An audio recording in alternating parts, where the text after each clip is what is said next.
10 नवंबर 2008 को Malegaon blast case में Mumbai ATS Shajapur के दुपाड़ा गांव से दिलीप पाटीदार को पूछताछ के लिए इंदौर से मुंबई ले गई थी। 8-10 दिनों तक दिलीप के परिवार से मोबाइल पर बातचीत भी होती रही, लेकिन 17 नवंबर के बाद दिलीप जैसे गायब हो गए। एटीएस ने दावा किया कि उन्हें पूछताछ के बाद छोड़ दिया गया, लेकिन वे ना तो घर लौटी और ना ही फिर कहीं दिखाई दिए। अब जब मालेगांव ब्लास्ट केस में सभी आरोपी बरी हो चुके हैं, तब परिवार के मन में उम्मीद की लौ फिर से जल उठी है। पत्नी पद्मा पाटीदार और बेटा हिमांशु आज भी सवाल पूछ रही है, अगर सभी आरोपी निर्दोष हैं तो मेरे पति कहाँ हैं? हैरानी की बात है कि 17 वर्षों से एक भारतीय नागरिक गायब है और अभी तक कोई एजेंसी ये स्पष्ट नहीं कर पाई कि आखिर दिलीप पाटीदार को एटीएस ने कहां छोड़ा था। परिजनों ने इंदौर हाई कोर्ट से लेकर सुप्रीम कोर्ट तक न्याय की गुहार लगाई, लेकिन जवाब नहीं मिला। सुप्रीम कोर्ट में अब भी क्षतिपूर्ति को लेकर मामला विचाराधीन है। दिलीप के बेटे हिमांशु की पीड़ा भी कम नहीं है। जब पिता को एटीएस लेकर गई थी, वह केवल 3 साल का था। अब वह जवान हो गया है, लेकिन पिता का चेहरा तक याद नहीं है। उसका साफ सवाल है, अगर मेरे पिता दोषी नहीं थे तो फिर वे क्यों लापता हैं? ये मामला सिर्फ एक व्यक्ति के लापता होने का नहीं है, यह कानूनी और नैतिक जवाबदेही का भी मुद्दा है। क्या किसी नागरिक को केवल पूछताछ के नाम पर उठा लेना और फिर कोई ट्रेस न छोड़ना स्वीकार्य है? क्या अब जबकि सभी आरोपी निर्दोष साबित हो चुके हैं, दिलीप की तलाश फिर से नहीं होनी चाहिए? क्या एटीएस और सरकार की जिम्मेदारी नहीं बनती कि वे दिलीप के परिवार को जवाब दें?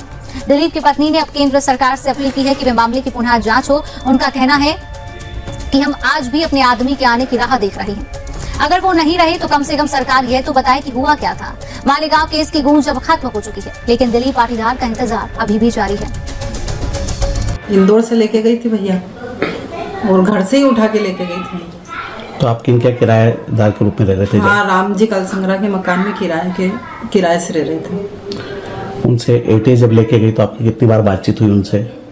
उनसे पापा की बात हुई 2 बार, 1 बार मेरी हुई थी बस। क्या बताया था उन्होंने आपसे? जब लेके गए तो उस दूसरे दिन मेरी बात हुई थी तो बोला था कि मेरे को ये बॉम्बे लेके आए हैं और पूछताछ करके मेरे को छोड़ देंगे, इतनी बात हुई थी।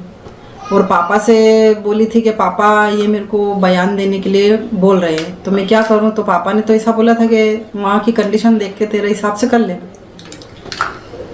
मतलब उसके बाद आखिरी बार बातचीत कब हुई?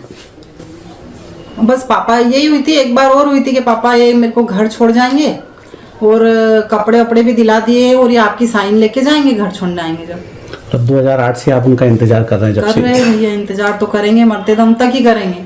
अब जैसे मालेगांव का फैसला आ गया है, हाँ, तो क्या उम्मीद है आपको इस बार?